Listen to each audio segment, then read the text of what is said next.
نبوت کا مطلب یہ کہ نبی کو اسی منصب اور اسی حیثیت سے ماننا ہے کہ جیسے کہ اللہ تبارک و تعالیٰ کا منشا ہے کہ محمد صلی اللہ علیہ وسلم اللہ کے رسول ہیں، اللہ کے نبی ہیں، پیغمبر ہیں اور آخری نبی ہیں، کیونکہ آخری نبی ہونے کا سٹیٹس یہ سرکار دو عالم صلی اللہ علیہ وسلم کی خصوصیت ہے۔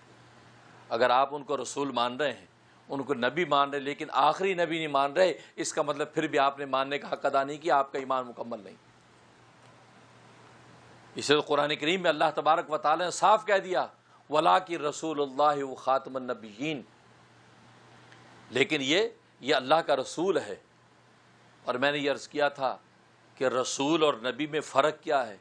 رسول اس شخصیت کو کہتے ہیں کہ جو نئی شریعت اور نئی کتاب لے کر آتا ہے، پہلے نبی کی شریعت و کتاب کو فالو نہیں کرتا بلکہ نئی شریعت اور نئی کتاب لے کے آتا، اس کو رسول کہتے ہیں۔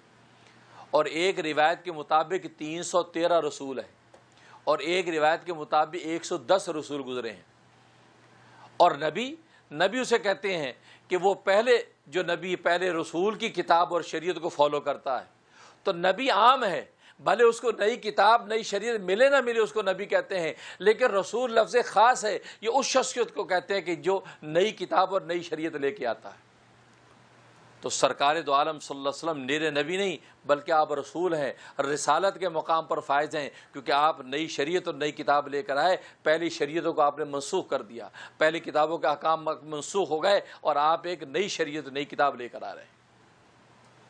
اور آپ خاتم النبیین ہیں، نبیوں کو ختم کرنے والے ہیں۔ نبوت کے کمالات آپ پر ختم ہو جاتے ہیں۔ نبوت کے جتنے کمالات تھے اللہ تبارک و تعالی نے نبیوں میں تقسیم کیے یہاں تک کہ سرکار دو عالم صلی اللہ علیہ وسلم پر سارے کے سارے نبوت کے کمالات ختم کر دیے۔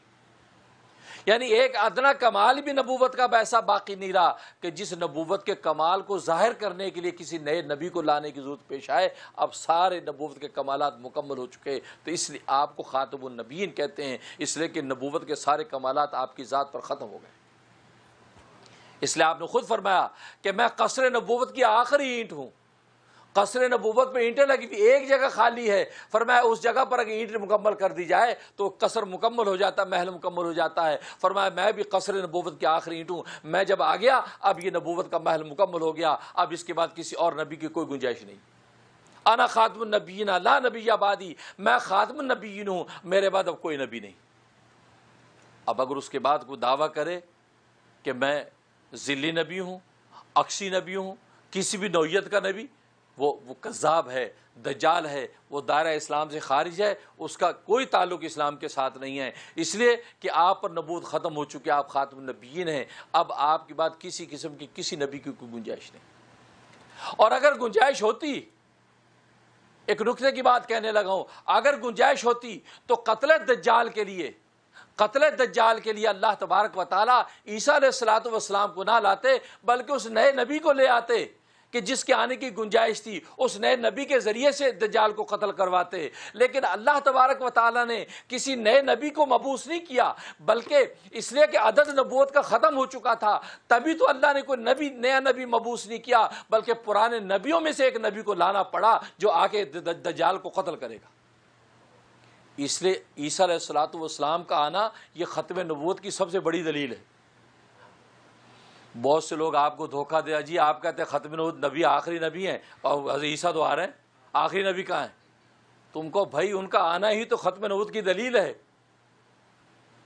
ان کا آنا ختم نبوت کی دلیل ہے۔ اگر کوئی نیا نبی کی گنجائش ہوتی اللہ اس نئے نبی کو لے آتا قتل دجال کے لیے، پرانے کو نہ لانا پڑتا، چونکہ عدد مکمل ہو چکا تھا، اب اس عدد میں کوئی اضافہ نہیں ہو سکتا تھا، لہذا اللہ نے پرانوں میں سے ایک کو محفوظ رکھا اور اس کو قتل دجال کے لیے لایا گیا۔ یہ تو دلیل ہے اس بات کی نبوت ختم ہو چکی ہے، آپ کے بعد مزید کسی قسم کی عدد بڑھنے کی کوئی گنجائش نہیں۔ تو نبی کو اسی حیثیت سے ماننا کہ وہ ختم نبوت کا تاج پہن کر آئے، تو یہ وہ نبوت کی رسالت کو ماننا کہ نبوت اس کو کہتے ہیں کہ نبی پیغمبر اللہ تبارک و تعالی سے وہی لے کر آگے انسانوں تک اس کا پیغام پہنچاتا ہے، اور سرکار دو عالم صلی اللہ علیہ وسلم آخری نبی۔